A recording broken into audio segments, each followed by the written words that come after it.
Hello there YouTube, it's your good friend Alex back with more mythical creatures. Today's story is going to be about the Kelpie. I told you guys I was going to do a video about this, and here it is. But before we get all into the good stuff, of course we need our fire.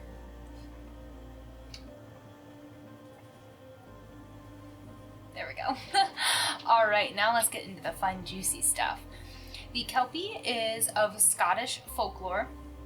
It's said to haunt rivers, streams, and loaches all throughout Scotland, commonly in the form of horse.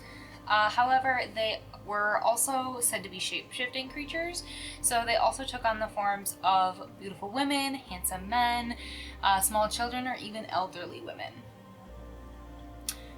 Many believed that the Kelpies fell into the realm of fairies, who were very notoriously devious creatures.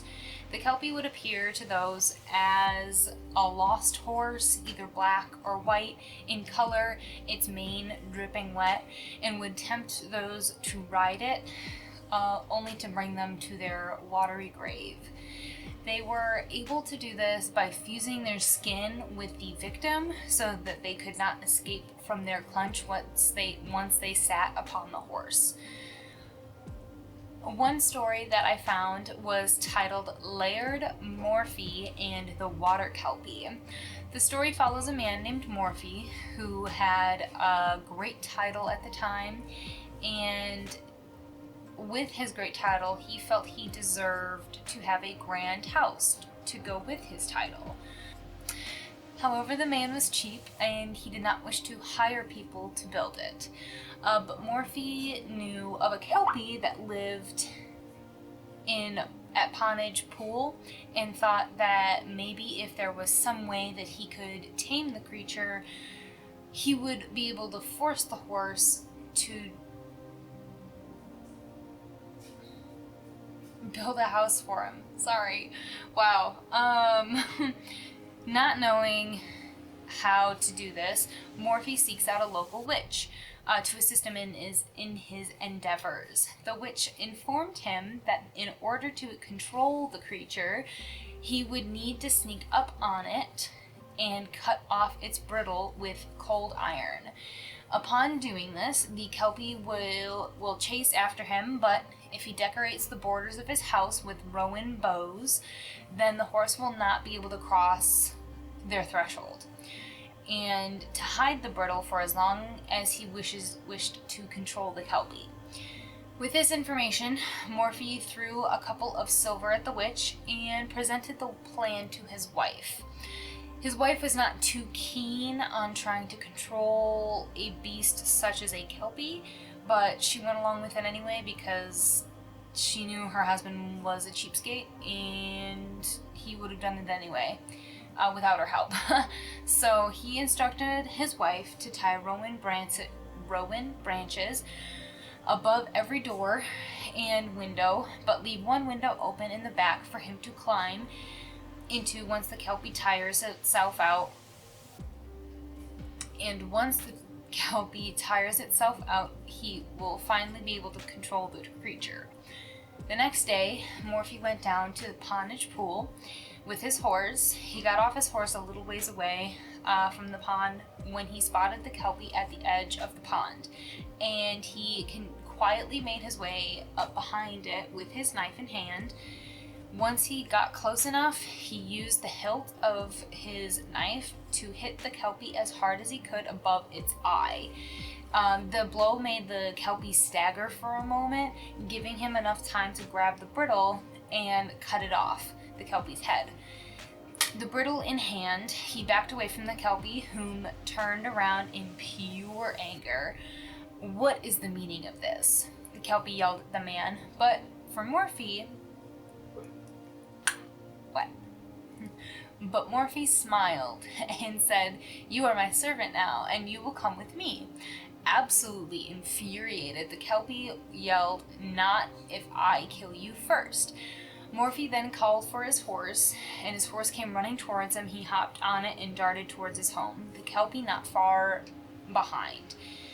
As Morphy raced towards toward his house, a wave of relief went over him, noticing that the rowan branches were above the windows and doors, and noticed that there was the open window. Morphy leapt from his horse at the stables and darted for the window. He dove in through the window, bridle in hand, and watched as the Kelpie ran around his house in frustration, trying to find a way in with no luck. He ran around the house with pure frustration over and over and over again, and after a while he collapsed from exhaustion. Morphy put the Kelpie to work after that, making it carry huge granite boulders and making it hoist boulders into place while Morphy just watched as his beautiful mansion came to life. The Kelpie was exhausted, and every day he begged him to give back his bridle and he would leave him alone, but Morphy refused. The Kelpie had become skinny because of the little amount of oats he was fed. His once shiny, beautiful coat had become dim and matted from the constant work he was expected to do. As days went on, with the constant mistreatment, the pure rage within the Kelpie grew and grew, and he swore to himself that he would get his revenge. Eventually, the castle-like mansion was finished, and good to his word, Morphy told the Kelpie he would release him. He made sure to stay inside while he threw the repaired bridle outside toward the Kelpie. The Kelpie picked up its bridle and threw it up in the air and magically landed back on his head. The Kelpie turned to look at Morphy and spoke a frightening curse. Sair back and Sair Baines, Karen, the Laird of O'Morphy Staines, but the Laird O'Morphy will never thrive as long as the Kelpie is alive. And with that, the Kelpie galloped back to his pond. Morphy shrugged it off of the curse, thinking nothing of it, for he had what he wanted, his ginormous house. Plus, he also knew he was protected by the rowan branches around his new house. Many of the people that lived in the area that saw the Kelpie noticed it kept repeating the curse over and over and over again. And after all of that, the Laird's life was consumed with blight, sickness, and misfortune. His wife eventually left him, and with his children too, and eventually his house crumbled and collapsed around him, eventually taking Morphy with it. I love this story because even though like the Kelpies are like made out to be these monstrous creatures bringing people to their death, I still felt awful for the Kelpie. He was tricked into helping this guy for what was possibly years and in such horrible working conditions, and the guy did it for such a selfish reason too. He just thought he deserved a big fancy house and did everything he could to get it. In the end, he kind of got what was coming to him. It just goes to show that don't be an entitled, greedy asshole. It's as simple as that. I did find another fairly common story as well, was that of the Kelpie and the 10 children. A Kelpie had taken 9 of the children on its back and tried chasing after the 10th. The 10th child goes to stroke the Kelpie's nose, but when the child realizes that his fingers stick to its skin, the child panics and reacts quickly by cutting off his fingers and running away and escapes. His friends, however, were not so lucky, for they were never to be seen again. Now, this story kind of ties into the legend that the Kelpie could actually extend its body in order to carry more people at once, and not just children, but fully grown adults as well.